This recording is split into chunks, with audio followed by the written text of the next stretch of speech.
We're Beth and Court. We decided to sell everything and move into an RV. Despite having zero experience. And we did it in just 4 months. We sold the house, Most of our belongings, found a truck, then a trailer, and we hit the open road.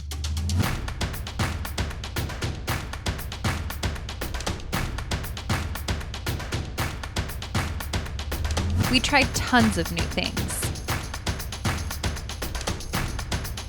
We had a few disasters.